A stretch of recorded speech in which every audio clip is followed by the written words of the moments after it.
Hey, folks. Thanks for stopping by Kaiser's Castle today. I have a special treat. A brother of mine, we've worked several contracts together. This is actually the most epic interview I've ever wanted to have. I will refer to him as the name that I've always lovingly known him by, and that's Meadsy. He David Mack. That's all I'll say about his name, and you know, Rich and Cutsy. Yep. I met everybody at the airport in Turkey on day one. And with Meadsy, he was on the piss, and so was Cutsy. And it took everything I could do. There was a guy from America with me named Frank. He's a good guy. I'm not slagging him off, and neither will Meadsy. But Meadsy was just wanting to fight. He was tuned up.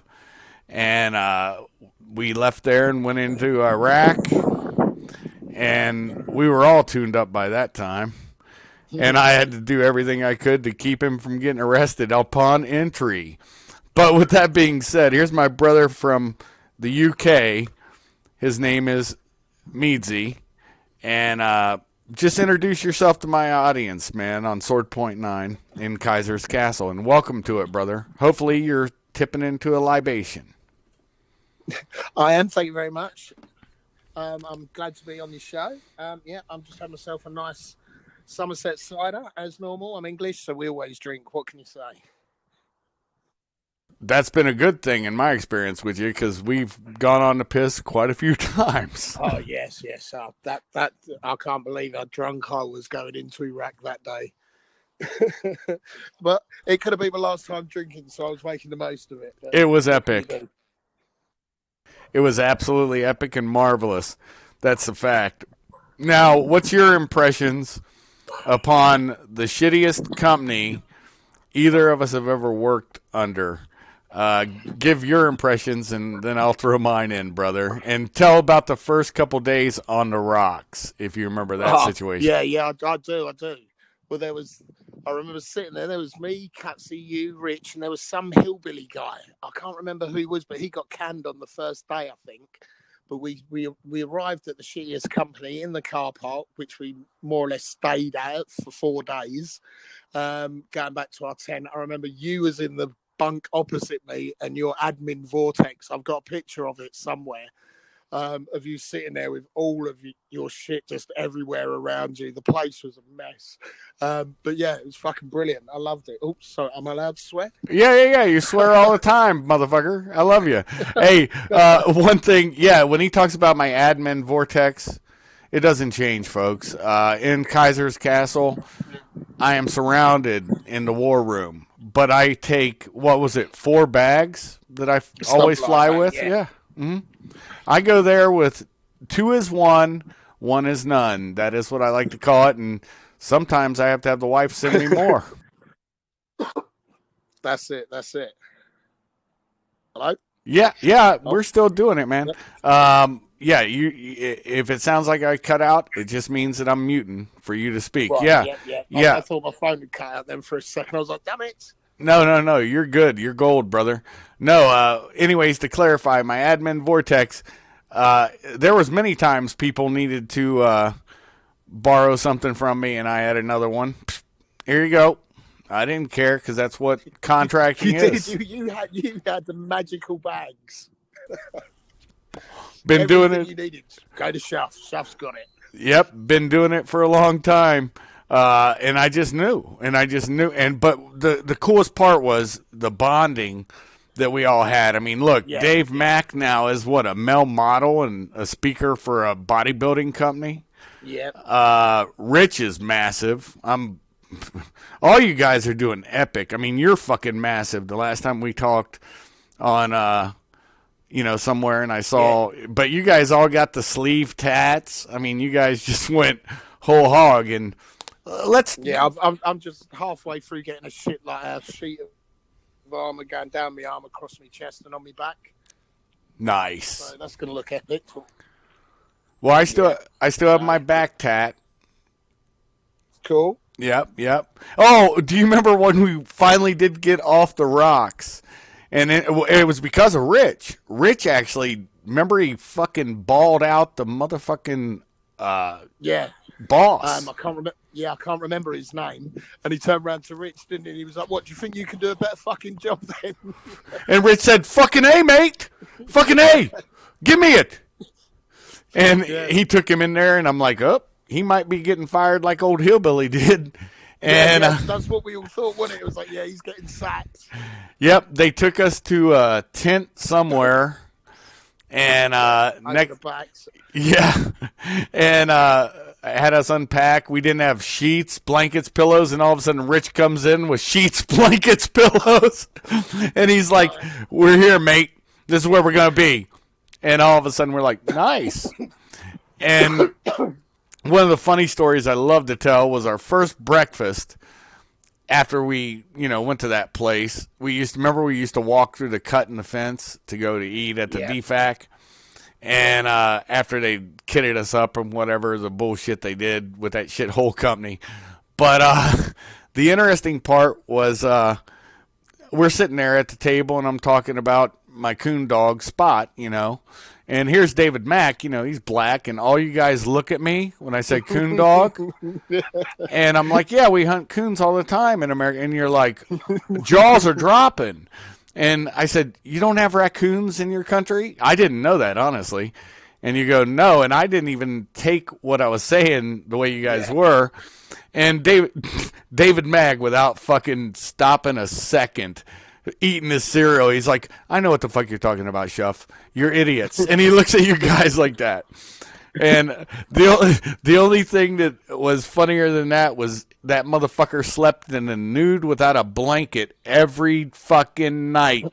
And I used to say, ain't nobody want to see that fucking dick swinging, motherfucker. You're in a fucking tent with dudes. He's like, I gotta be comfortable. However you English. You remember that shit. Yeah. He was righteous. I mean, that's the whole thing. We had a tight crew. And it's still tight to this day. Yeah. Well, I'm in contact with all of us. Well, the only one I'm not in contact with is Cutsy. But I almost got, I went to speak to him, but then that all went a bit wrong. So he's the only one I've lost contact with. Everyone else I'm tight as anyone with. Yep. That's a bummer. It's that unbreakable bond, isn't it? Once you get. Oh yeah, once you go somewhere like Iraq and the company shit, but the people usually aren't. The people are usually more epic. That's why you stay on most contracts. It's the people you work with. You the shit conditions and everything, and it's like, fuck it, I'm having a good laugh. Oh yeah. I remember one contract you took that. We can touch on that a little later about the Rockstar contract if you want. If you don't want to, we don't have to touch on that. Out of New York, the one where you were working in Dubai. All right. Yep. Up to you. I can. I'll have to. Yeah, we can touch on it. Yeah. Briefly touch on it. Yeah. Very lightly. Yeah. That was cool, but hey ho. Yeah. Oh yeah. Well, one of the things that blew me away was, remember, I went for that job and they're like, we don't hire Americans because of who we are. Yeah, that was hilarious, bro. But yeah, we'll touch on that a little later. So, anyways, bring up your thoughts on just the two stories I told about that shit, and let the people get your input of it, and that way you can paint me in a bad light too, because I'm sure I fucking farted and snotted all through the night. So, just go on and fill them in. Well, to be honest, I mean, was it my first? No, my first contract was the one in Dubai, Abu Dhabi. And then it was SOC was my second contract, so I was still quite new to it. Because obviously the first contract, it was sort of 6-star sort of thing. Right. Where the shithole company we worked for was like -6 stars. So when I got there, I got there drunk. And I must admit, I do remember trying to kick off at Frank, and all I could remember all through the airport is you just go, Meadsy, come on this way. Let's go this way. Let's go sit down. Let's go have a cigarette. Let's just chill. And I say that probably saved me from getting there. And then once we got there, you saved me again. But yeah, I remember was it the plane back to Turkey? There was me, you, Cutsy, and what's it, John? John, Rich. Rich sat in the back, but I kept all of us supplied. We actually, it's the only time, Yeah. folks. I'll let you tell the story on what happened to their alcohol supply from Iraq to Turkey. Because it's only like a 3-hour flight, really, and there was 5 of us. But the plane wasn't full, so we told the air stewardess, and we said, "Don't worry about it, love," because we were drinking fast. We said, "You go down and sort the rest of the plane out. We'll sort ourselves out." And within like 2 hours, we literally drunk the plane dry. The 5 of us. That's the truth. I went back. I said, "Okay, we're out of beer," to the stewardess, and she's like, "Yeah, we're totally out of beer now, guys." And I said, "Do you have any booze?" And I think that's the time they brought out the Asmith, and we actually finished that bottle. Absinthe. That's what it was. Yep. And that was. Yeah. I'll tell you though. I will tell you the hard part was when we landed. All of us were hungover for what was it? 3 days. 3 or 4 days. We were on them rocks. All of us were hurting. Yeah. And for the whole 3-4 days. Oh yeah. Because there was no shade, was we? We couldn't get out of the sun. It was just in the sun for 3-4 days. Fuck and yeah. We weren't doing anything. They just said, "Yeah, sit there and we'll try and figure out what to do." Right. Yeah, they didn't have their act together. I think basically because they were. I think they were shocked that they got the contract themselves, and they were like, "Fuck, we need boots on the ground." And so many other contractors that I've spoken to have all said the exact same thing about this company. But yeah, it was fucking. Oh, it was epic. I remember. Well, I progressed quite quick now. I went from like a guard commander up to the RRT. Right. And then going on the range and being on the RRT, it was like you were special forces walking down the range, no body armor or anything. I used to grab Rich's like Glock with mine and do the old gangster sideways shooting for a laugh down. Oh yeah. Do you remember when we went to the range? That was epic and hilarious. We had to qual with both the AK and the M4s. Yep. And all of them were shit. They didn't have a good gun in the mix at all. And I got the AKs up and running, just because that's kind of my thing. You remember that. And But they still ran rough. They went out and bought the cheapest shit they could. They said they were rentals. They were like, "We thought you lied on your CV." When I said, "Yeah, I'm an AK armor, trained by the Ukrainians." And they were like, "What?" And I said, "You thought I was lying. I just showed you." And they said, "Well, these guns are rentals." So they would not let me make the AKs work, even though, quote unquote, and they never paid me as the armorer. That's why they hired me, was to be an armorer for their cunt asses. And, yeah. Oh, yeah. And do you know, I didn't even make the salary other people were making. They were paying me less. I was like, fuck and you. They had me. Yeah, they put me in the talk. Yeah, I don't think I had a paycheck in 2 weeks that was $2,000. It was supposed to be, everybody else was getting, what, 5-6K a month. Yeah. I didn't get shit. I think it was like 1,999 or some stupid shit. They didn't even break 2,000 on me. Oh, every 2 weeks. Yeah. So it was a shit contract and shit money. But this is one of the hazards of contracting. I mean, we've all been fucked on pay. Without a doubt. You never know. I've known so many contractors that have gone to work for companies and have been out there. And once you're out there, you can't just go, "Well, fuck it, if you're not paying me this month, I'm going home," because they'll blag you for another month. And then you get to the point, well, if I quit, then they're not going to pay me anything. So you're in a catch-22. Some people get in. Oh, yeah. I always had my own exfil planned. You guys knew that, man. I was like, I'll bounce when I bounce. Yeah. But, the capper of it, the reason why, I remember we talked about it lightly on the plane going home, back to Turkey. That was another, oh, man, I remember the airport. Turkey did us good. Turkey was interesting in Istanbul. We actually got off the flight when we got there, and we had you guys didn't show up till 12 hours later. Yeah, And something like that. yeah, and we went out into town.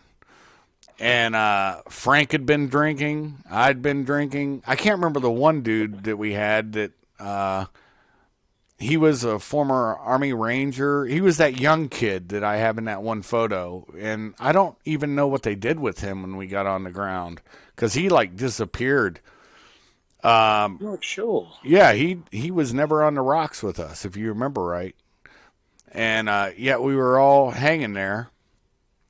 And we had come from a snowstorm in Chicago. I mean, they had the airport closed until we got to stay there in Chicago another day.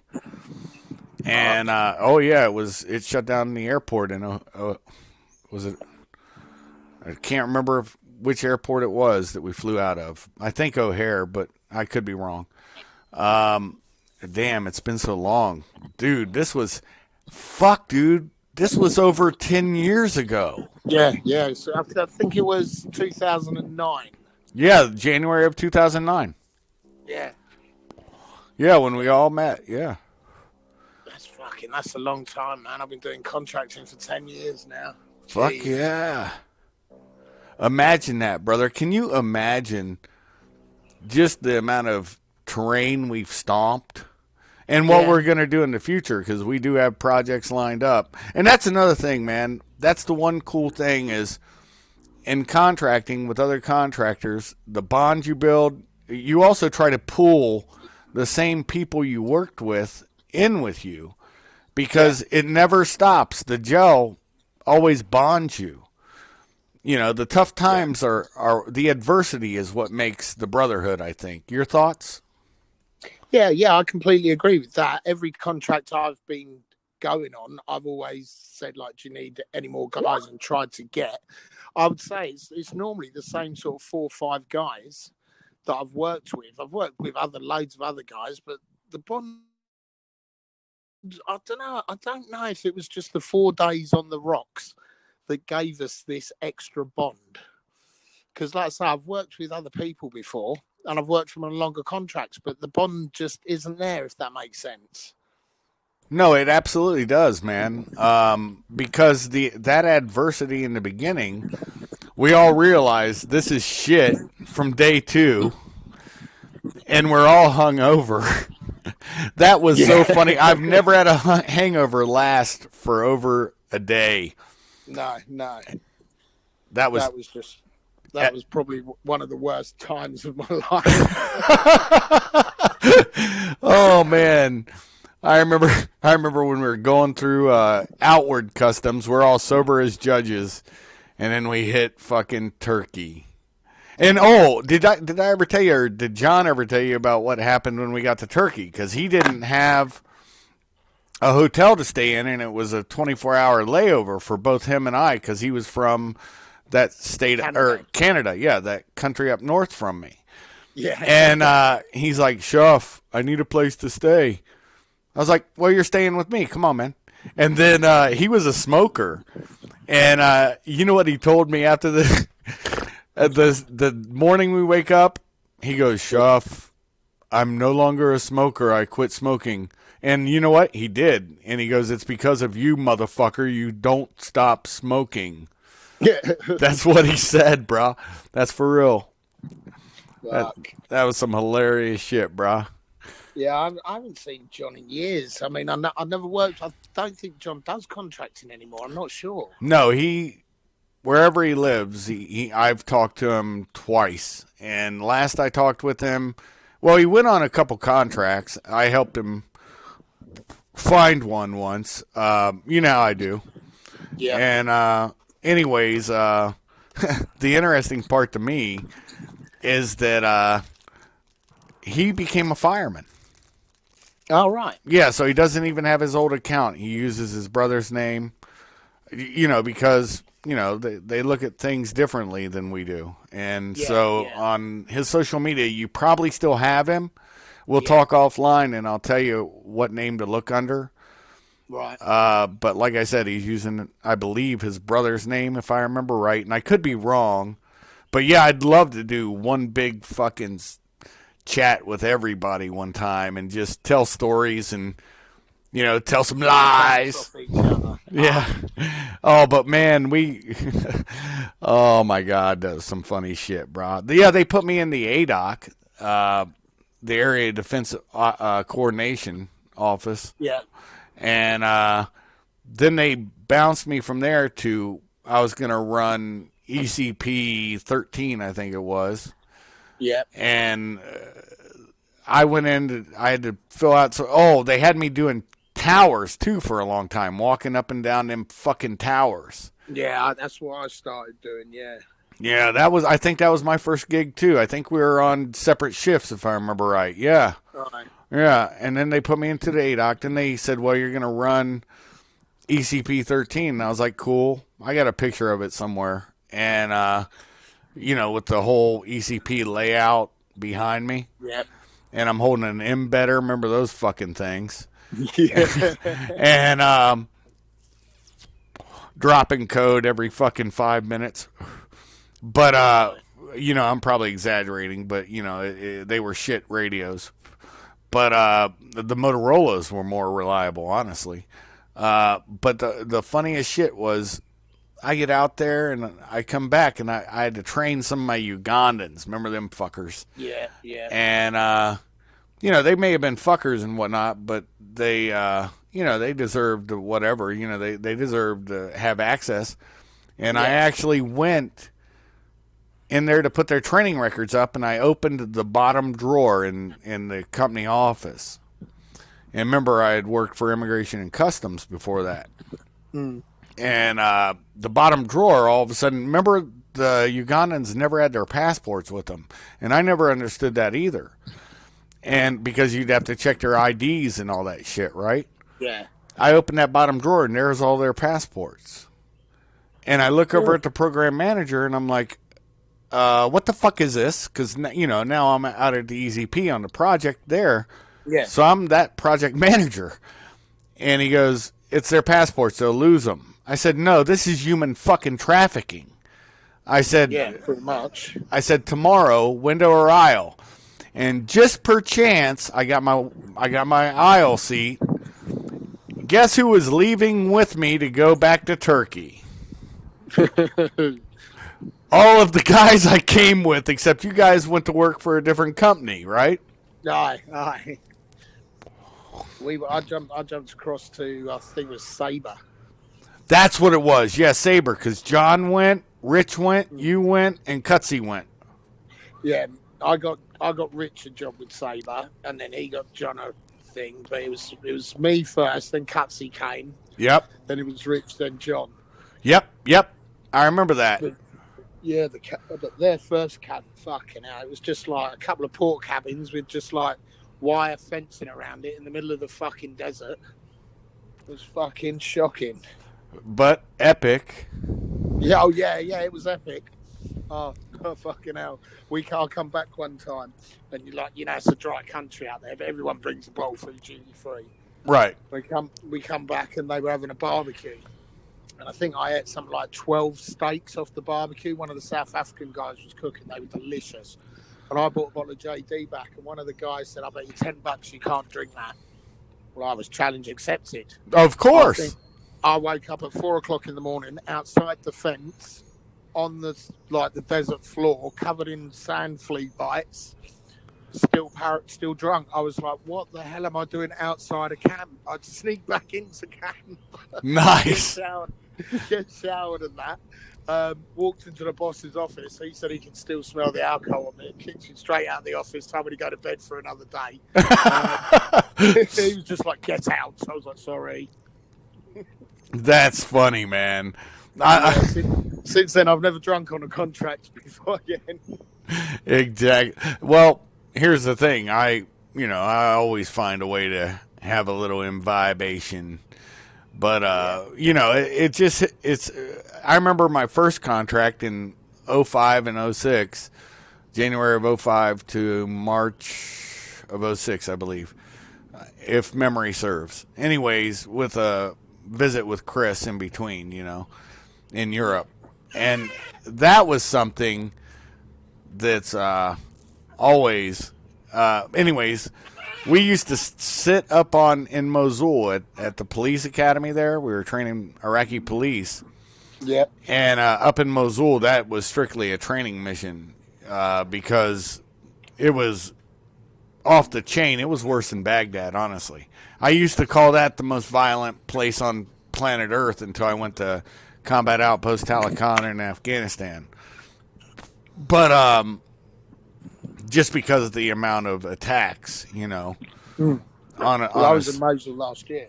Oh, okay. It's calmed down a bit since Obama and Hillary fucked it all up. That's a question. Well, it's the places like rubble. ISIS was still there in pockets. There's tunnel systems underneath. They pop up. Last year, in the last rotation, we got shot at. Had to grab him and run with him into the vehicle and that, and then bug out.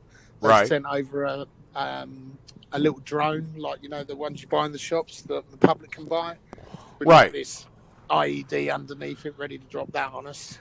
Oh, that's sweet. We bugged out then again. So, yeah, a couple of the other call signs got shot at and that. Nice. But yeah, it's still a bit touch and go out there, but that's what we get paid for. Exactly. Get off the X, though, always. Come home to live to spend it, baby. Without doubt. Without a doubt. And that's one thing that's awesome is all of us have, and I hate saying this, it'll probably jinx every one of us. We have flawless records. None of our protectees have ever died on a contract with us. No. I broke my finger, but the client survived without a scratch. There you go, and that's the point. That's it. The point is, live to spend it, and the client always goes home. And that's the complete buy-in I talk about on my channel all the time. Is I had to have a come-to-Jesus moment. I was bodyguarding, this is in Afghanistan in 2011. You remember that era. Yeah. I was bodyguarding Mike Siner and Trish DeGennaro from the HuffPo. And I had to have the come to Jesus conversation with them. And I'm like, okay, here's how you work the AK. Here's how you work our pistols. And they're like, why would we need to know this? I said, because if something does kick off and it's bad enough, you pick up one of the AKs or pistols off one of my Afghanis that will probably die quickly. Yeah. And you get in the vehicle, and my job is to get you home. Your round trip's guaranteed. Mine is not. And that's a hard conversation for a lot of contractors to have with their clients, that the reality is you're getting paid for them to go home. And you have to have that buy-in. And that was something that I think I found with, I got to say, I have to be honest about this. I think the best contractors I've worked for doing PSD and other things always had that in their mind, that the client's first, but yeah, you want to live to spend it. We're not going to be idiots. But if something does go down, the client's in the car and moving. Hopefully I'm with them. But if not, that's part of the job. Shit happens. That's the game. I'd say the best company I've worked for, I won't say the name, but randomly enough, it's an Iraqi company. Right. It's run by our project manager, was an English guy. He worked for them English shadow organisation, shall we say, beforehand. Right. But that was run spot on, and that was proper work, not like where you just like in South Ramello, you're on the oil and gas where you're just a glorified taxi service sometimes. Right.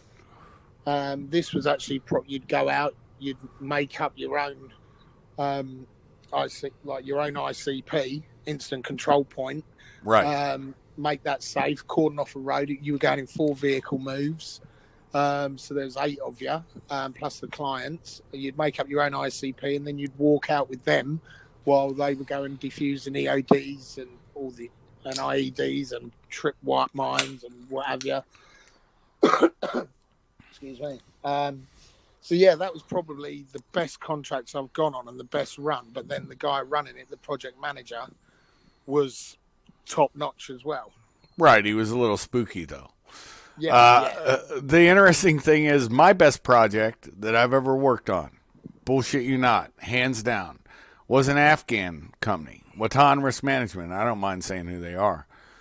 And it was the same way because everybody knows leaving from where you're picking up your clients, and in our case, it was the Intercontinental Hotel in Kabul. yeah. Been there. And yep, same here, brother. And many times. You Yeah. know, I figured it out with this last trip to Afghanistan. I've now been to Afghanistan 5 times, Iraq 5 times. Imagine Right. fucking that, bruh. Yeah, yeah, And usually for longer terms. But anyway, so the interesting thing is leaving from where you're based out of. That's the most dangerous part. And a lot of people don't understand that because they have time to booby trap and rig shit. yeah. If it's And it's a guaranteed place you're going to be. Yeah, and a roadway. Even if you have multiple roadways, they can still set up fucking all kinds of nasties. Yeah, And also the venue where they're going to go. That's the second most dangerous place because they got time to plan their little plots and schemes because they know you're going to be there. But the road up, you decide. So honestly, as long as you have multiple roads, I mean, I'm not talking when you're forced to go up. What was that? Jalalabad Road. We were talking about that yesterday with Baz. With J-Bad Road, you honestly, even the Army, you just wanted to stay away from Big Army. We used soft skin vehicles. We blended in and never got hit. yeah. I've never drove around in a soft skin out there. I mean, when we was in Kabul, we had G wagons. Yeah, I remember them. Yeah. Because we was on I can't remember what contract it was. But that was pretty cool. And funny enough, because every contract I've been on, the locals are always the drivers. Yes.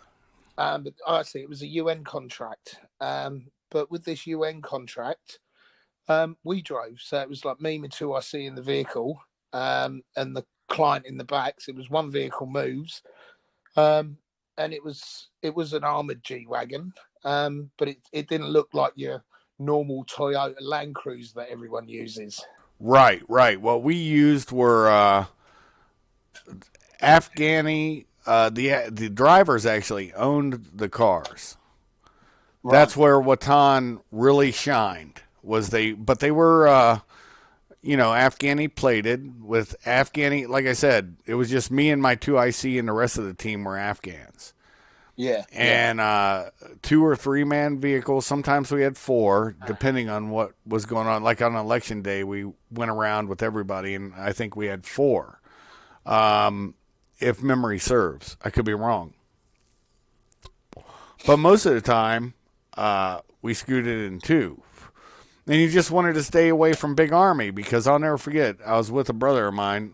Well, you didn't meet him. Damn it. He's an old Rhodesian dude, Steve. I'm not getting into his last name, but he was Rhodesian Sass, and then he went on to South Africa for a while and worked there back in the 80s or something because he was old back then, and now he's retired and everything.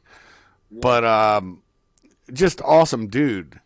And you know how I am with certain things. If I get that weird feeling, I'll be like, something's fucked up tonight. And usually it comes true. Hey, do you remember, where was that place we went to? It was all of us.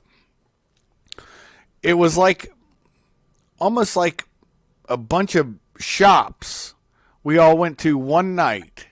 And I still can't remember where it was. But we all went there and bought some shit one night. And I still can't remember where that was. I know that I'd imbibed a little alcohol, so of course that didn't help my recollection of it, and it doesn't now.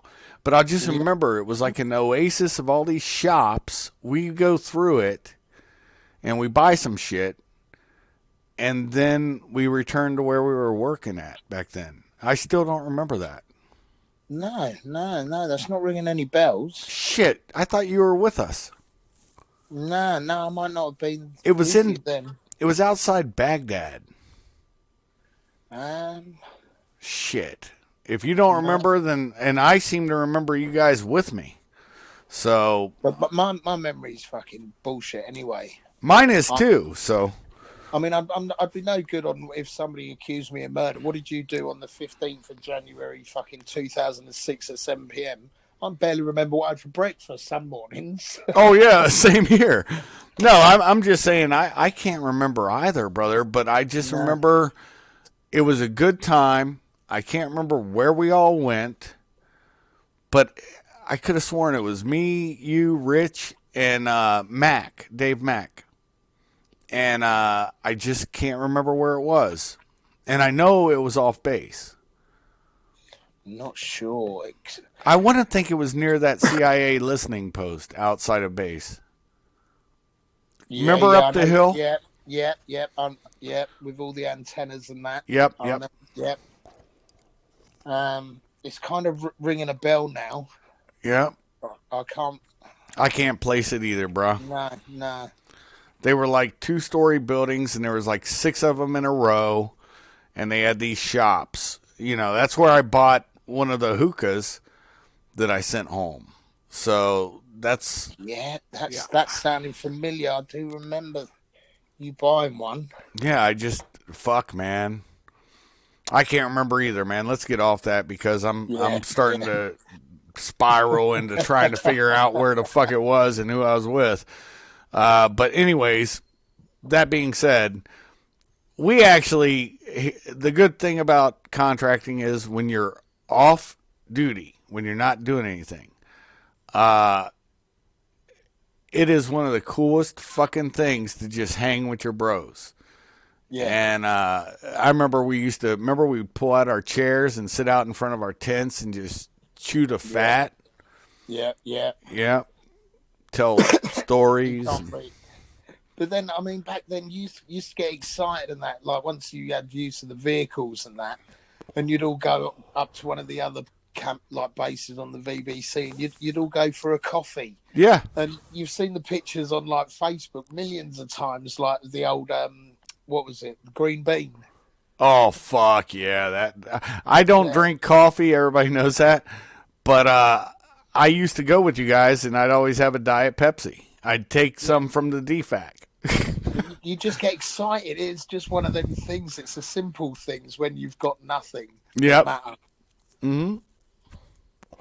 You're exactly right, man. That's fucking epic. That's see these little memories that we all have, man. That's what the beautiful part is, and it's the brotherhood, the laughs. Here's another thing nobody talks about. You know, they always talk about war, and they try to have these long, epic shootouts. You're a veteran of the military, wherever you're Yeah, from, and you can talk on that. But it's not. Yeah, it's cool to get jocked up, run out. You know, you got your kit on, whatever, right? But what they don't cover is the violence is usually within 30 seconds it's over. And that's yeah, in all yeah, honesty, unless you're totally fucked. yeah. And that can It happen. seems like it's going on for a day, Yes. but yeah, it's only like 30 seconds. Right. And then you guys and then afterwards you're back to hilarity again, mortician's humor. Yeah, You're just chilling. And that's another epic thing that I don't think people concentrate on is that is proper man world. Man world is where the absolute hilarity and the telling of stories and different events but you learn from everybody telling you something. You know, you take what you need and you give what you can and everybody learns from it, but it's also funny. It's put out in a humorous manner. yeah, yeah. And that's the key, I think, to the epicness of contracting. Your thoughts? I'm going to step away for a minute, so go let it run for about a minute and a half. Yeah, no worries. Like you said, yeah, I was British Army. I joined the light infantry. I joined when I was 30. So I was running around with like loads of 18-year-olds. So it wasn't a pretty sight. I was pretty unfit at the time. But then the LI amalgamated to the rifles and we lost our battle honour. So me and Cutsy, who we spoke about earlier. We was in the same regiment. We said, fuck this, let's transfer then, because we were losing our battle honour. And they went, all right, then no worries. Off down to Five Scots, you go. So Cutsy's a Geordie. That's a North English guy. I'm a Southerner, as you can tell. But I had lived in Newcastle with my first wife for a few years, so I can understand them. So then they went, yeah, off down to Five Scots. So you had an Englishman and a Geordie in a Scottish regiment. So yeah, it was funny. I got ripped the piss taken out of me constantly. And then about it was about a month after that, they was like, right, you're off to Afghan on Op Herrick 8. That was in 2008. And that's what made me like jump in the gun a bit, but that's what made me want to go into contracting. Is we was in a camp called Lashkar in Lashkar, and in that camp there was two other camps. There was an American military camp, and then there was a G4S camp.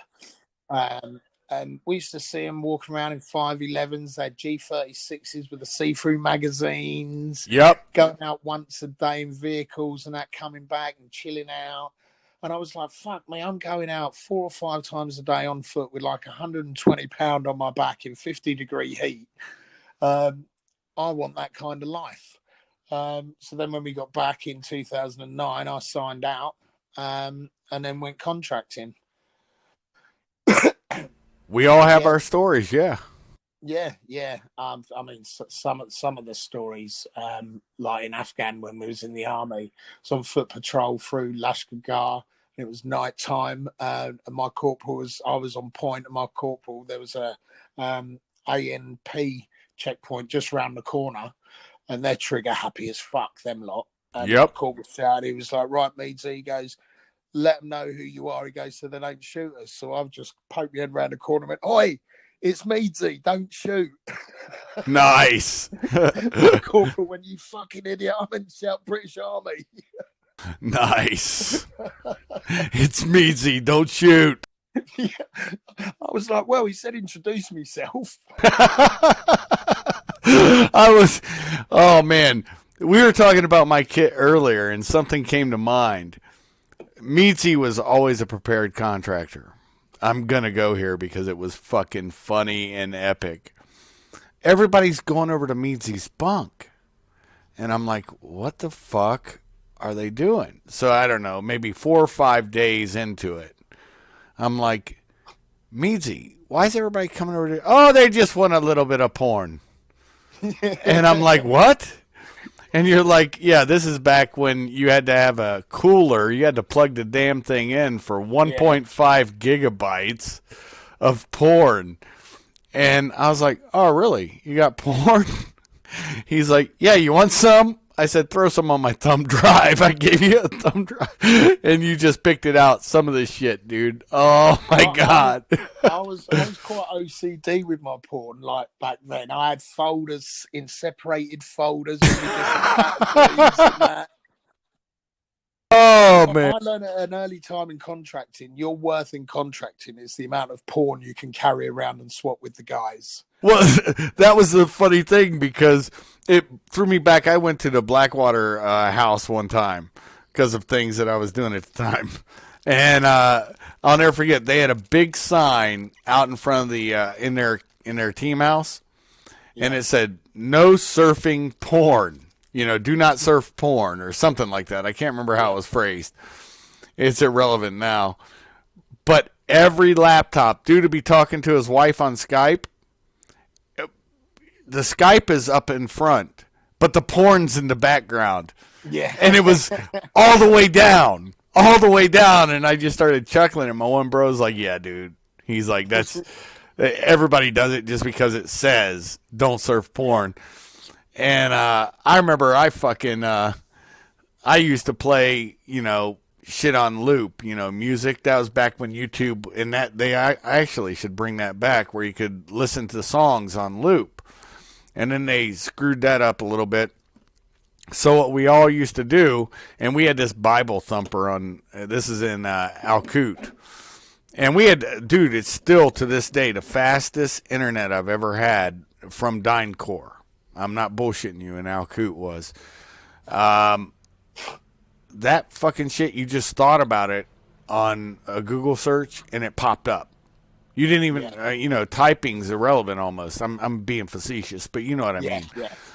And I'll never forget, we just play some porn all night after YouTube wouldn't let you loop no more. And so everybody would think, they wouldn't know when you were sleeping and when you weren't. And you played it at loud volume. Oh, by the way, I still have the Harman Kardon speakers I bought in Iraq in 2005. That's what I use on my computer to this day. Oh, they still work, brah. But I know, fucking hell, right? But this will make you laugh your dick off. This Bible thumper comes over one day and he needs to ask me something. And he's a good guy. I don't have no grief with him. But he comes in and I'm sweeping my thing. The door's open, and he knocks. And I'm like, come on in, bruh. I didn't know who it was because we had all of our windows blacked out. But I knew if they're knocking, I'm not worried about it. Yeah. And he walks in. His name was Dave. That's all I'll say. And Dave comes in, and I'm talking to him, got the broom in my hand and stuff. And he looks at me, and he looks at my fucking screen, and he's like, what the fuck? And I'm like, it's porn, dude. Haven't you ever seen it before? Come on. So, let's go. And I leave it on when I leave. He goes, why do you leave the porn going? Because they'll think I'm still in my building. Yeah. Yeah. So everybody thinks this way and that, but that's one of the funny things in contracting too. You do shit that you normally wouldn't do just so people think somebody's there, somebody's awake. Yeah. And it's kind of a humorous thing, but watching his face, dude, as he's looking at it like he'd never seen porn before, and I think maybe he hadn't. And this is an older dude. And it was just funny. And so, did you ever have any funny experiences like that? One of the guys talking about porn, and was like, we was all swapping porn, and he was like, come and have a look at this stuff I've got. I was like, oh yeah, sounds a bit ominous. So I've gone in there, and he's watching amputee lesbian porn. Oh, Jesus Christ. Yeah, this woman had her foot chopped off. She was basically just kicking this other bird in the cunt, basically. And I was like, right, I thought that's strangely sexual. And he went, oh no, that's not the best of it. And then he put on midget porn, and that is disturbing, I think. It's just wrong. Yeah, it's wrong. Yeah, but yeah. Oh, and the funniest one, oh my God, at the company that's the worst, when we got out there, when we got into our buildings and that, when we got the striker, I had a camera and a computer and that, and Rich just had a thumb drive. So he's taking loads of pictures of himself and that, and he's like, can you put them on the thumb drive? He goes, so I can send them to me mum. I went, of course I can, mate.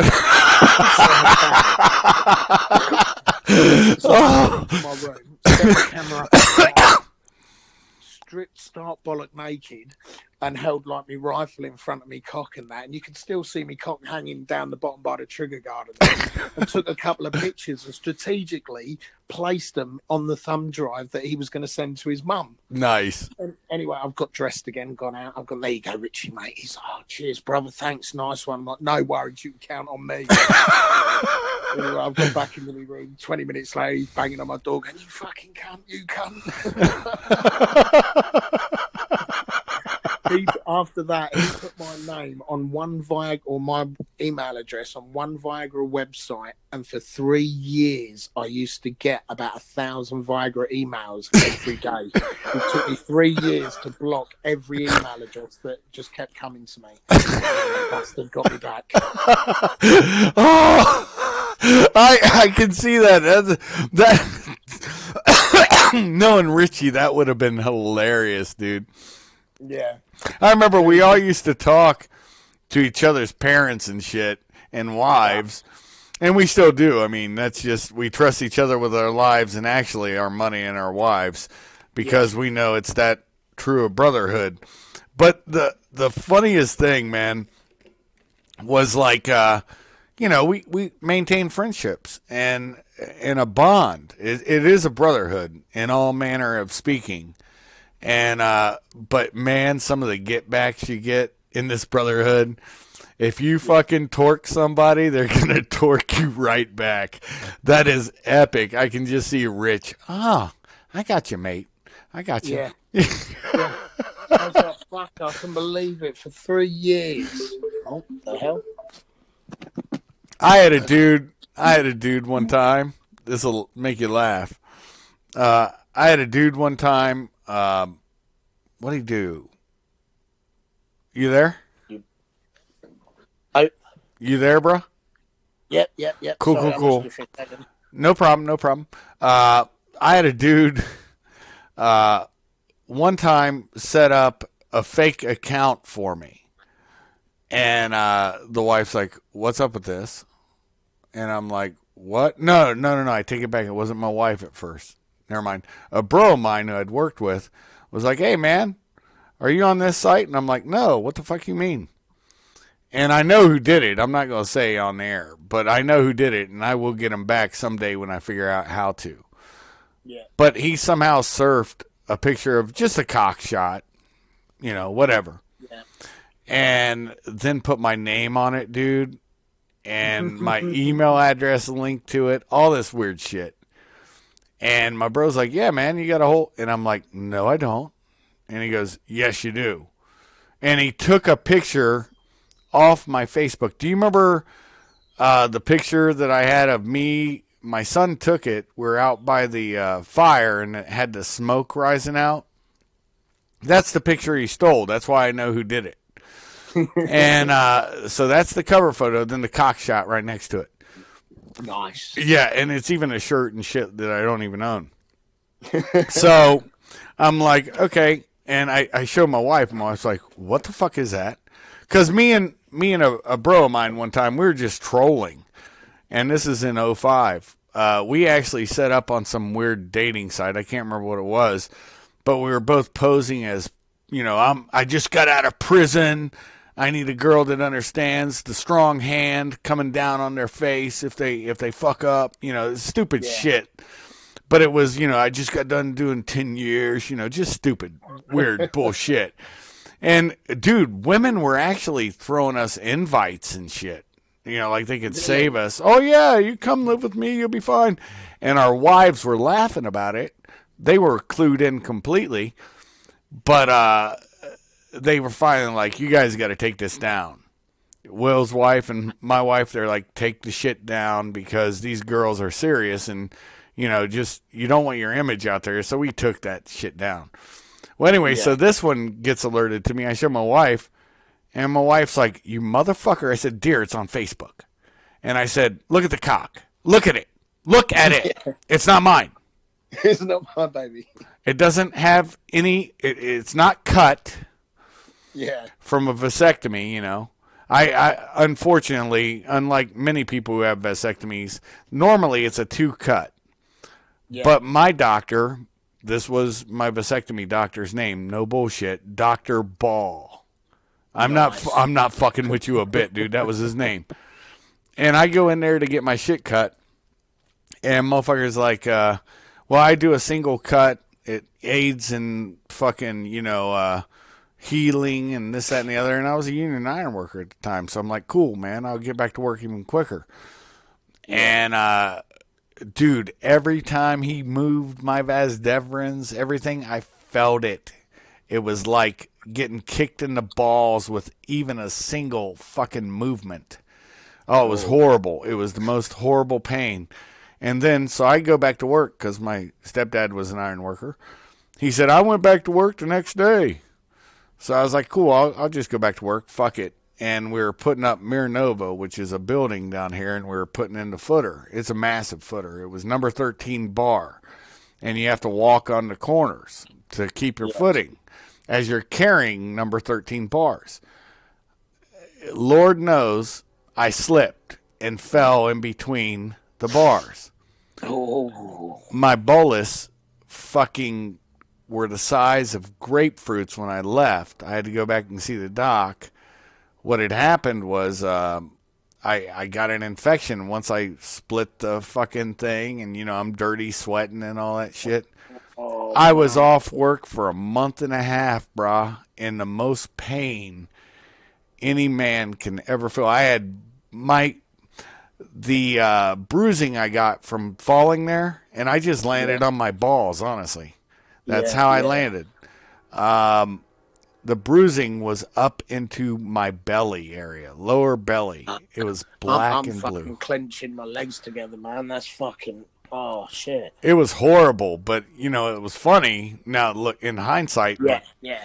you It's know, always funny looking back in there. Why is that? The time you're either running through gunfire thinking, don't fucking hit me, or you're falling on your balls thinking my life's over, and then a few minutes down the line, and you're like, that's fucking, remember that day? yeah, exactly. And that's the humor, is we get to talk. See how natural.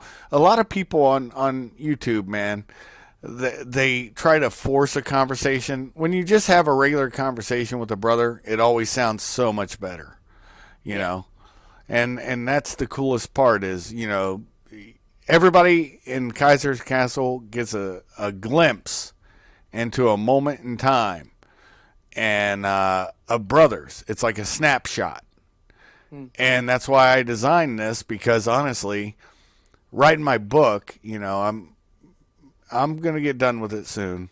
But Have you even started the first chapter yet? yes, I actually have. It's actually already written, but it's, you know, my grammatical fucking errors are fucking epic, and I just don't want to fucking edit it. So I found 2 people that might edit it. So, but the point being, you know, this book was supposed to come out when I died, but so I started this channel for like a little time capsule for whenever I die, my kid and his progeny with his wife can listen to his dad talk to brothers.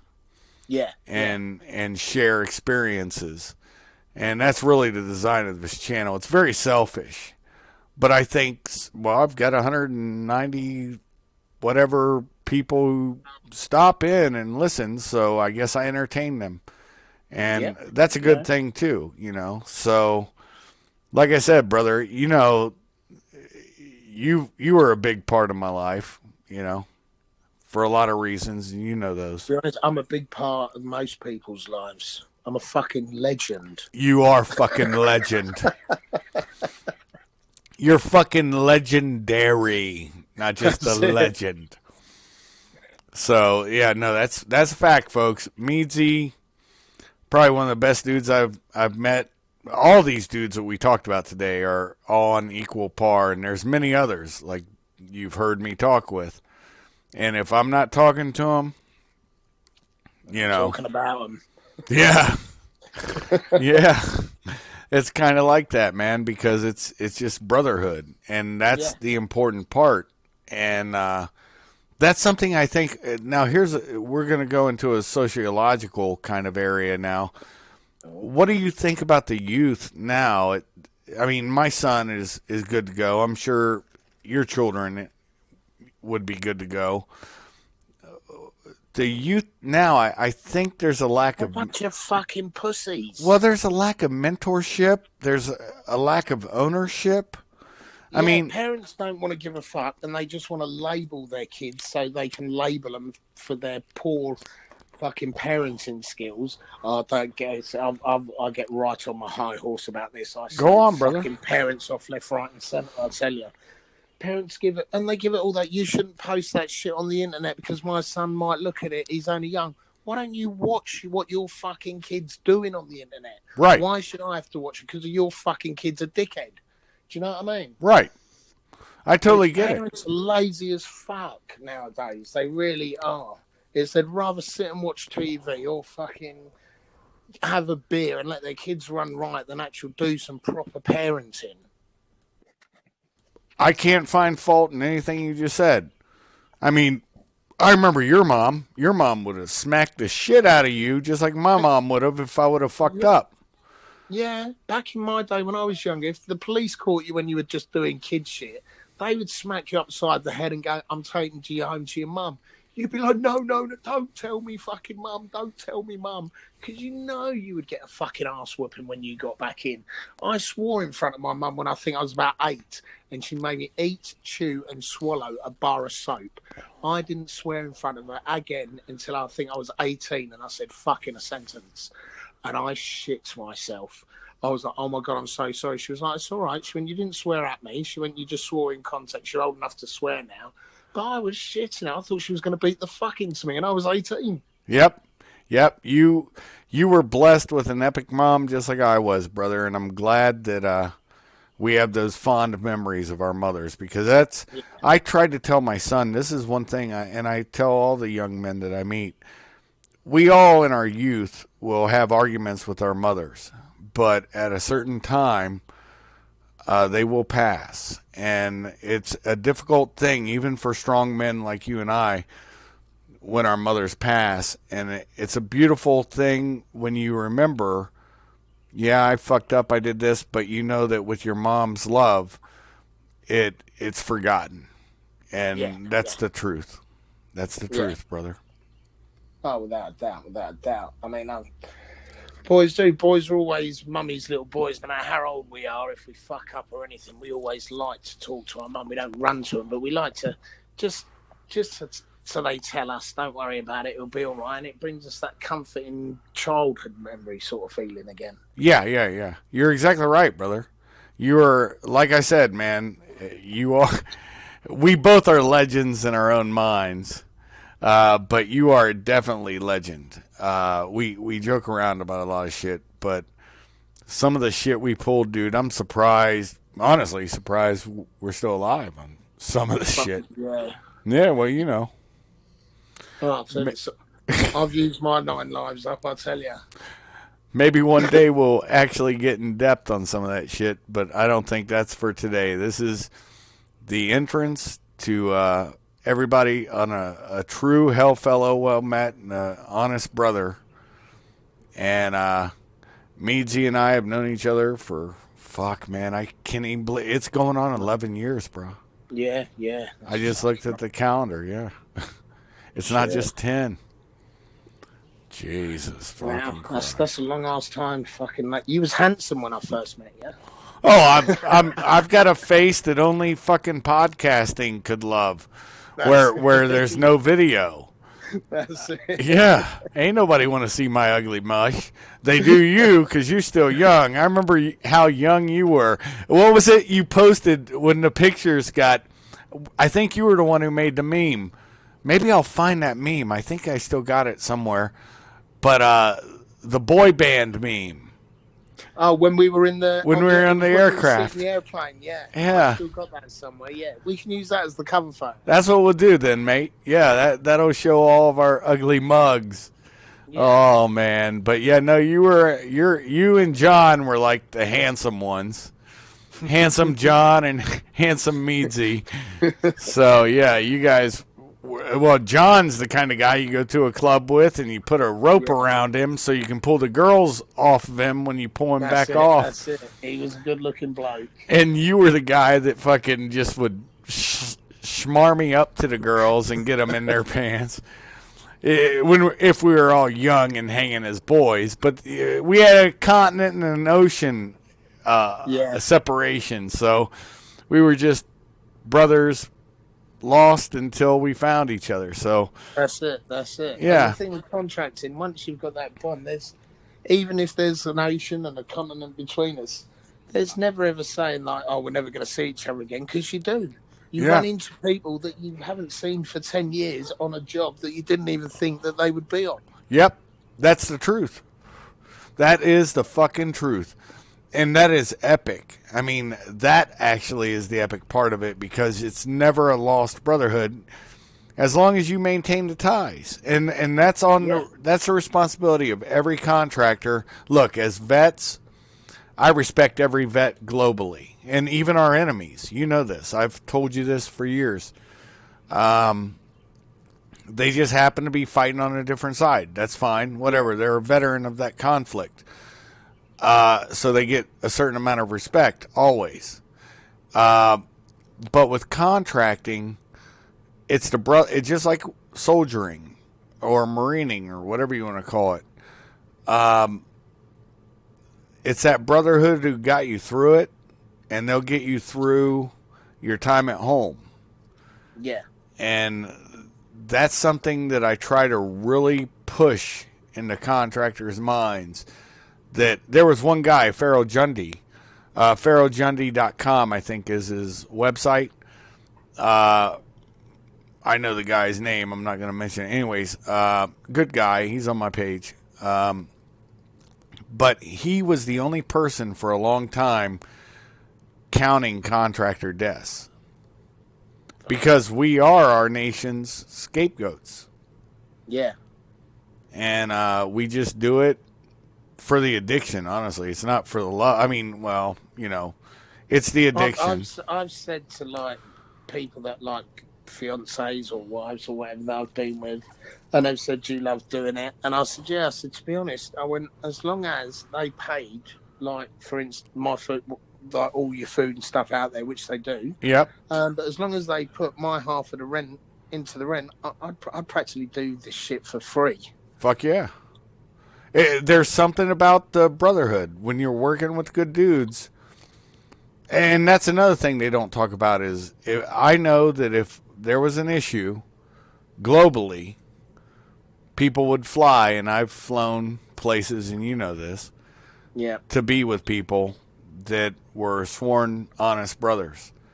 And I'll stand with them, and they've stood with me. You have. You've stood with me before. Yeah. So these are realities that I don't think the normies, the people that have never done this, honestly will ever understand. No. I mean, I've got plenty of civilian mates and that, and they'll give it the, you're a great guy, and I love you and all this. And it's like, no, when the shit hits the fan and something's needed, where the fuck are all these civvies? Nowhere. But you got contracting brothers that will fly across the country to help you out in a fucking heartbeat. Do you know what I mean? Oh, yeah, I do. And without anything being said. What was the old adage? Shoot, shovel, Yep. But yeah, that's just some funny shit how we look at things. We have a different look, I think, on the world. It's a more pragmatic look. Well, I can't remember the exact quote, but someone famous said, once man's seen war, nothing else will look the same, or something. It's words to that effect. It's some famous quote or something. And it's true. Once I came back from Afghan the first time with the army, nothing civil life over here ever seemed the same again. It was everyone's first world fucking bitching, and it's, oh, I've got to do overtime, I've got to do this. And it's like, I not took a dislike to civvies. I just then realised it's, yes, there's only one human race, but there's two breeds. Really, it's us and them. Right. Not that we're against them. We're just a different breed of people. Right. It's Ernest Hemingway, I think. Once a man has tasted war, he will never know another. Another. Once a man has hunted man. Yeah, once he's hunted man, he will never. Yeah. Want to hunt another. Yeah. It's something like that. Yeah. It's the ultimate game. And war is the ultimate game. That's, that was, back in the day, that was Neil Ellis, who actually, he's that helicopter pilot who was, he flies, remember no, you weren't there in 05, 06. In Iraq, there were 3 Hinds that landed in Baghdad. And that was Neil Ellis. And those Hinds, he flew up from South Africa. He had a contract for a little while and bounced. That's what he does. He contracts out his fucking war-fighting helos. But he wears pop bottle glasses. He'll never be photographed with them. But epic dude. I mean, that's the thing. You also meet legends. I mean, real, Billy Waugh, Neil Ellis, all these people that if you mention their names, people are like, "Oh, what the fuck?" And so these things are real. And how many times have you been captured on film doing something by the trades? There we go. See, it happens. Yeah. It's reality. And that's something that it does look cool in the photos going back home, though, doesn't it? Every time, dude, you're looking at it. When we was in Afghan, we had the Scottish Sun newspaper come out with us, and we had to take them out. And the fucking every time the reporter and the cameraman turned around just to have a look, just to see what was around, I was in like an action shot and that. And they just looked at me and went, "You just want your fucking picture taken, didn't you?" I went, "Yes, I do. Go on." He took a couple of pictures of me. And one of them got in the paper of us walking in between the snatch wagons, they were called. Yeah. Walking in between them, that got in the paper. But yeah, we've got, I mean, I don't know how many times out in Mosul, because we've had film crews out there, like filming. There was documentary and all that. I think it was the beginning of this year or the end of last year, a documentary come out about Mosul and all the rest. And we was getting told they was going to bring out, they were doing a series for Netflix, but they was waiting for our fob to be built, and it's built now, so we're waiting to go back out there, which means we might be, I think they say it's like a series on contractors and the life of a contractor sort of thing. Nice. And what they're doing in Mosul, like clearing up, because when we go back, it's like the rebuild of Mosul this time. Right. But yeah, so they're doing a documentary on all of that, and we were staying in the fob in the middle of Mosul, which would be fucking lovely. Oh, you're talking about fucking oh shit. We used to have to go there. It was the airport's right there. Motherfucking oh shit. Merez. Camp Merez, right? No. Our company has built their own fob. Oh, okay. It's probably about 10 minutes from the airport in Mosul. That's where we're going to be starting the rebuild on the airport and that. Because the place is, as you know, like most of Iraq, it's bombed to shit. But it's going to be, because I don't know, like last year they cleared all the IEDs and that, but then they haven't been on the rebuild. They're going to have to re-clear each place again, basically, isn't they? Because it's been a while. Jesus fucking Christ. Yeah. No, I get where you're coming from on that. That's wild style, bro. Because I stomped. You remember the last checkpoint in Mosul before you hit the Kurdish mountains? Yeah. That was where our police academy was. That's where we used to watch the Apaches strike with Hellfires all through the night, man. I mean, we would smoke cigars up on the roof of that. And a matter of fact, I got pictures of that compound, bro. You have to check it out. They're on my Facebook, I'm sure. Anyways, we'd smoke cigars on the roof and drink bourbon. And we would just watch Mosul blow up every night. You know? Yeah.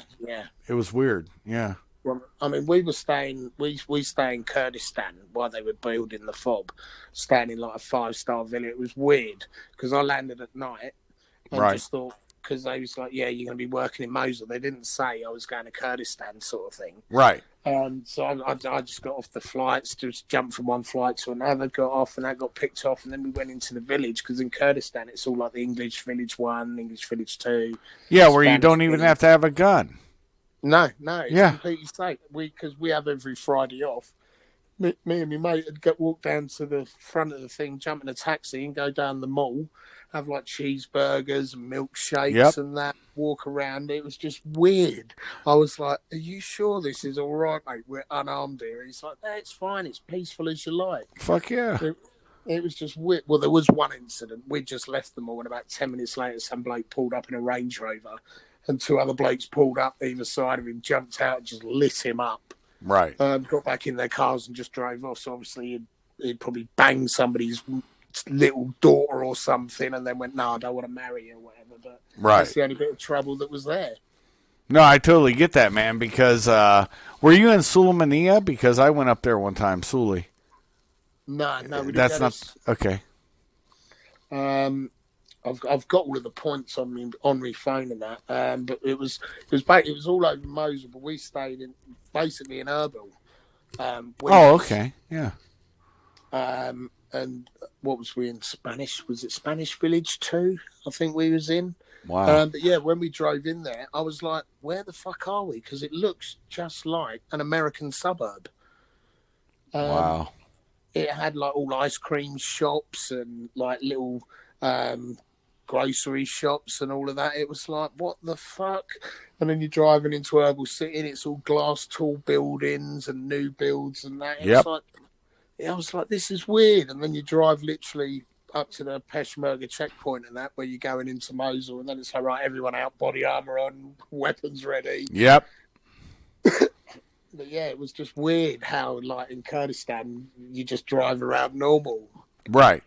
And those Kurds, well, even though the Peshmerga are communists and stuff, they do not take no shit. No. Once you're going into Kurdistan, I know for a fact, and this is just something I'll share. One time we bounced up that way, and the car in front of us, I guess they were terrorists. They fucking shot them on the side of the road and pulled their car away.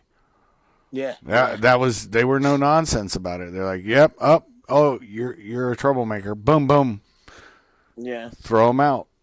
You know. Yeah, well, we went to the checkpoint, and because they gave us Kurdish residency cards when we were over there. Oh, okay. But while they're getting done, they take your passport and they just give you a photocopy. Well, we're going in and out, and one time we got checked, and he's like, "Where's your ID?" And I've shown him my scan of my passport, and he started having a go at me and shouting at me in Kurdish and that, and I was like, "Oh my god, they're gonna throw me in fucking prison here! Oh my god!" Yep. But yeah, no, I got away with it. But then again, that's another thing. You're in Iraq when we was working for Sabre and that. Was it Sabre or was it Hart? I think Hart was Afghan, Sabre was Iraq for sure. Okay. But everyone was saying, yeah, that was it. It was Sabre. Everyone was saying you're not like a fully proper contractor until you've gone to Iraqi like police cells and that.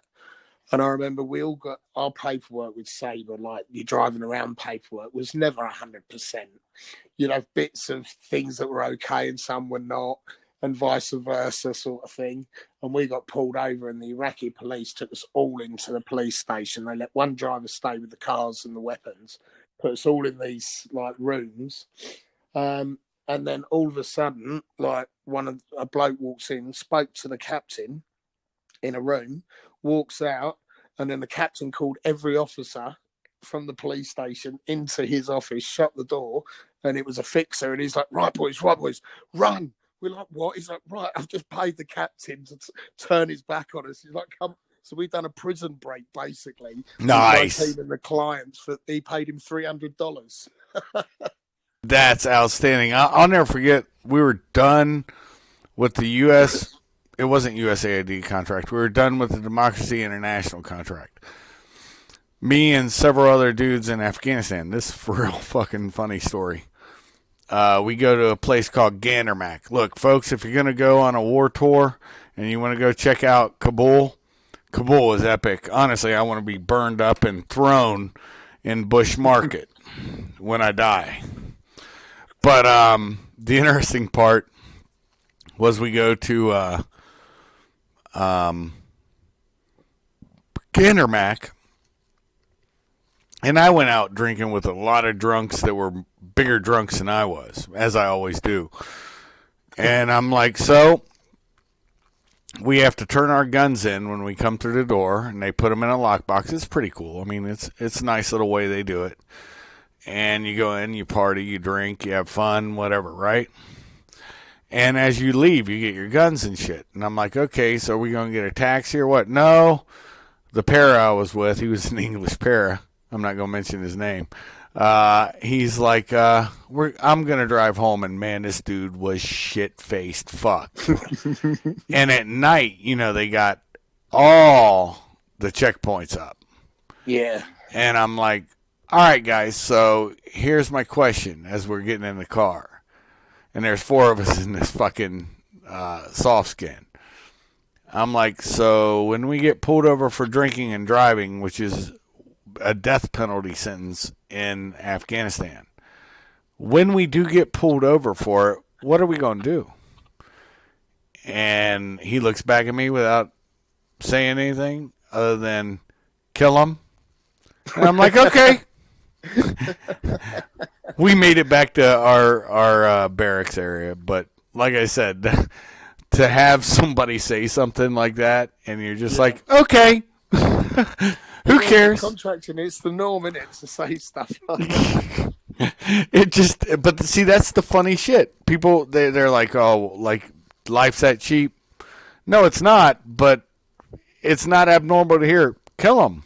All right, I guess, yeah. I mean, we're all drunk, so we're all gonna get killed anyway. So might as well. What the fuck? Yeah, take some with us. Yeah, well, like I said, we made it back to the barracks, so we were fine. That's all I'll say on that. But yeah, no, it was just hilarious. The whole different thought process that you have, because there it's not the same. It really irritates me every time I see them saying all cultures are the same. They're honestly not. You know, that thin veil that you have in England of peace and stability, that thin veil I have in the U.S. that is peace and stability, it only takes a whisper of a breath to pierce that veil, and then our society becomes destroyed. Yeah. And I think that's what nobody notices, because Kabul, Mosul, Baghdad, Al-Qut, those were functional cities in a dysfunctional country. In dysfunctional countries, plural, because I brought up Kabul and Iraq. Yeah. So those were functional, and same with Panjshir in Afghanistan. Functional areas that were beautiful and lovely in places. And look at what happened. All it took was ISIS, and Mosul's in rubble. Yeah. Yeah.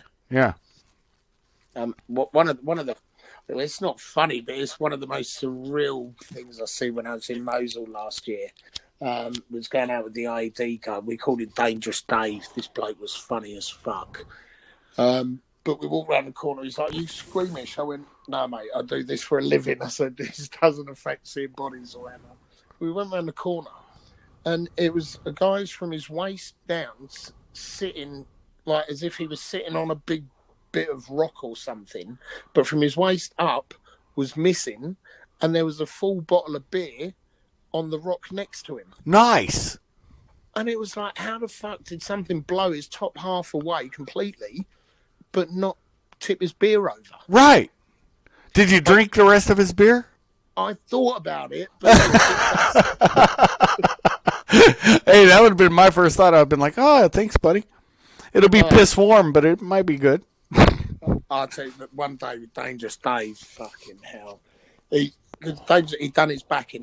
He's a US guy, bomb disposal or whatever. Done it for 15 years, but he fucked his back up, so he's on shitloads of painkillers. So we'd pick him up in the morning. He'd get in the vehicle and he'd sleep all the way through to Kurdistan, or through Kurdistan to the Peshawar border. We'd wake him up. He'd put his body armour on, go back to sleep. We'd pull up on site and he'd sleep until like an IED or something was found. You go bang on the door. You'd be like, Dave, come on, trying to check the work. He'd go, yeah, all right. And he'd just walk up to shit and just like kick it and things like that and go, yeah, I can disarm that. Yeah, I can disarm it. Yeah. But what they would do is they would like, obviously they'd tie a string around it, go back to a safe distance, pull it, leave it a soak time. If it didn't explode, then go and like defuse it. Not right. Dave. Most of the time Dave, like I say, just kicks it. He's been doing it that long. But this time there was a 500-pound bomb in this school. And Dave's walked in there and he's come out, he's like, yeah, I'm going to need the rope. He's tied it around it sort of thing. He's gone back to a safe distance. He's pulled it. And the whole it was like a film scene. The whole school's just gone boom, all collapsed in, dust everywhere for like 2 minutes. Nice. We're all standing there thinking, what the fuck? Then all of a sudden, Dave's come walking out of this, like all of the dust with a fag in his mouth going, fucked that up, didn't I, boys? And just walked past us back to the car. And we were all just like, what the fuck? I wish I would have recorded it. It would have been like an epic film scene. Just the way he came out, it was, yeah, fuck that up, didn't I? But didn't even stop, just carried on walking, got in the car and just fucking went back to sleep. That's hilarious, bro. Mate. Did that guy remind you of, remember Wildman Dan, the former Navy SEAL over on the EERT team or whatever it was? Yes. The same kind of dude? Kind of, yeah. All right. Yeah, that dude was fucking epic, too. I lost track of him. We were actually tight over there for a while, but, you know, I'll never forget. You remember I was working at the ADOC, and I had to run out there. They had a rocket that hit one of the water bladders. You might remember this. Right. And this rocket sticking out of the water bladder, it didn't even go off. And I was like, well, how do we do the woogie to figure out the direction of it? And because, you know, normally you're looking at the way the explosion happened. You do your woogie on it and figure out the direction that rocket came from, right? Yeah. And, you know, crater analysis is what they call it. But there's no crater. It perfectly punctured this water bladder. And he goes, well, just look at the way it's leaning. I was like, you got a point. I said, but it could be He goes, yeah, it could be. But you know what? It's as effective as crater analysis. He was just like that. I was like, Jesus Christ. Well, I said to Dave one day, I said, my job, people say to me, how can you do your job? And I say, well, I've got the thought of, if my number's up, my number's up. No matter where I am, if I'm doing this, I could walk down the street and a drunk driver could hit me. Point of case, Chris Cole. Right. And I said to Dave, I said, well, how do you is that what you do? He says, well, no. He goes, I go up to every bomb and think, well, I'm either right or it's someone else's problem. Yeah. No, that's the only way to look. Yeah. Yeah, because, I mean, he's not going to know about it quicker than I'm not. Like, if I get shot, I'm going to get, unless it's headshot or whatever, I'm going to feel the pain for a little bit and then sort of might die or whatever. Where if he fucks up, he won't know about it. He'll just make a move and then that's it, end of. He makes a move, the school falls down, and it's somebody else's problem to rebuild it. Yeah. It's pretty basic. And that's pretty much my philosophy, too. I mean, when it comes, wherever it comes, however it comes, it'll be somebody else's problem. It's not mine at that point. Yeah. You know? It's all out of our control. It's just a philosophy, I think. An acceptance that Valhalla will call us all. Yeah. And that's actually something that only warriors get. So, and as soldiers, Marines, you know, ground pounders, some flyers, you know, the pilots. Yeah. Police, fire. That's our reward, you know, in my opinion, you know. I respect the ancestors, but I still am a Christ believer, but I do realize there are some things out of your hands. And if it's your time, it's your time. Like you said, if a bus runs you over, a drunk driver hits you. There was a evangelical guy I listened to here in the U.S. He did an epic podcast one time. Or not a podcast, but a radio show. And it was called 3 Feet from Eternity. And as I'm listening to it, I'm like, where's he's going with this? Where's he going with this? And all of a sudden he says, look, every time you drive on the road, even though you guys drive on the wrong side of the road, or we do, however we want to look at it, you're 3 foot away from having a front-end collision with that other oncoming vehicle. Yeah. 3 feet from eternity. Yeah. And that's kind of the deal I looked at it as, you know, I'm 3 feet from eternity. Yeah, more often than we think, really, isn't it? I've Yeah. never thought about it like that, yeah. Yeah, every day. So, but that's the whole cool thing about it. And this, my brother, we are now going on an hour and 30 minutes of awesome talk. I'll talk to you offline when I close this down, but it's probably going to take 3.5, maybe 4 hours to upload it. That's cool. And I'm glad we did this on the 21st of May. I think if we look back on it, this might be about the time we all left Iraq. Yeah. It popped in my mind yesterday when I was talking to Baz. I was like, you know what? It's kind of like our anniversary. Yeah, I think so. I think it's from the picture we'll post today. I think that's about the time we all bounced. I'll have a look on the picture. It's on my Facebook, the picture. I swear it is. All right, well, bring it up. Share it with me on Messenger, and that will be the cover photo of it. The boy band. Yeah, that was hilarious. I was the manager to the boy band. You motherfucker. I'll never forget that. That was epic, though. That was fucking hilarious. The Partridge Family, baby. All right, man. I enjoyed this podcast, and I think everybody else will, too, because it was absolutely epic. And it's just a couple brothers talking no bones, no holds bars. And you guys got a glimpse into me and Meadsy and our friendship and brotherhood. And hopefully we can get Rich on, Dave McIntosh, Mel model that he is, who understood. He was the only one who understood what a coon dog was, which was hilarious.